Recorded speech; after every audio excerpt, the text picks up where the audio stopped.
seeks to amend Section 46A of the Sexual Offences Amendment Bill, sponsored by my sister, the Honorable Doris Aburi. And I'd really like to thank Honorable Donya for bringing this bill and for sponsoring it. Because, Honorable Speaker, this is a very important bill, especially at this particular point, because a lot of assumption is made that there is awareness in terms of what sexual offenses and how sexual harassment even begins.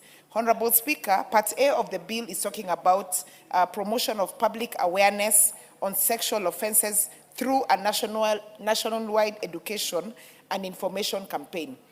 Honorable Speaker, this last weekend, we've been treated to very embarrassing videos of a Russian guy who was trying to woo Kenyan women, who were quite unaware because he was wearing gadgets that were taking videos while he was trying to woo them. And Honorable Speaker, if you look at even Section 55, Section 43(1)(f) of our Constitution, which speaks about general right of education for everyone, I actually think that this education is not even important for just children.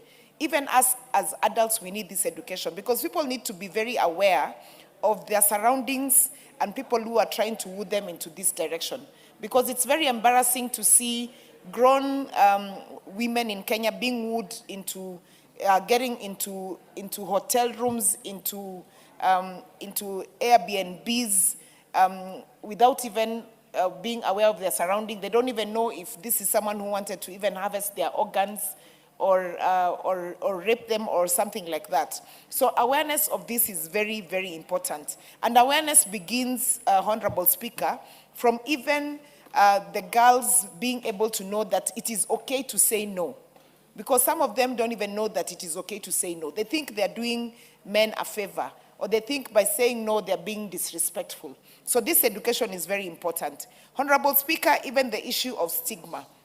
Because a lot of times the reason why sexual offenses are not even brought to justice is because of the stigma attached to it. So the people in the homestead do not even want to go and report that their child has been raped, even if it's by someone who is a relative to them, because they feel like it brings embarrassment to their home. So it's very important for people to be aware that it is okay to actually report this.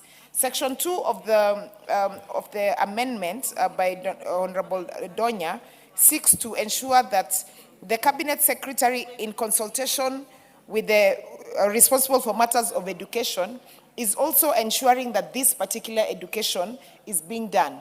I had Honorable Nyikal questioning and asking who the Cabinet Secretary in charge of legal affairs is. Right now, under our current constitution, we do not have a Cabinet Secretary for legal and justice and constitutional affairs as we did in the previous dispensation. But we do have the AG, who has the legal affairs department that sits under her office. Secondly, we also have the women advisor to the cabinet, who advises the president on matters to do with women affairs and policies relating to women. So we do have people who are sufficiently representing us in cabinet in terms of these particular affairs, and who can actually take this up. And Honorable Speaker, I really want to believe that once this is actually assented into law, that we will have the necessary steps taken in place by the cabinet secretaries in charge of this, so that we can have a comprehensive curriculum on sexual matters in this country. Because we shouldn't take these things for granted. And Honorable Speaker, already in the Constitution, it covers the fact that we have a right to education, not only in terms of compulsory basic education as is indicated in Article 53(1)(b), but also Article 43(1)(f) that talks about general right of education, Article 55A that talks about statute of ensuring there's relevant education to the youth and training, and Article 55B that talks about minority and marginalized in terms of guaranteeing specialized opportunities in education. So this is already covered in terms of the Constitution. But also further emphasis, Honorable Speaker, is that addressing the issue of education going further into actually addressing the issue of sexual offenses and addressing the issue of the need for education and ensuring that our children, our young ones, from the onset really are aware of these particular factors. So, Honorable Speaker, I want to support this particular bill because we stand at a situation that is very grave in our country. We have so many cases of early pregnancies that are currently occurring. And Honorable Speaker, this is a matter that we all need to take responsibility of as leaders in this country, and also in terms of the level of Cabinet Secretary in ensuring that the specialized education on sexual offenses, on victims of teenage pregnancy, on stigma issues are all taken into consideration, and there's practicability in ensuring that this particular new amendment is actually implemented. With those few remarks, I support and I submit. I thank you. Thank you. I cannot see the member for Lamu East in the House. Is she in the House?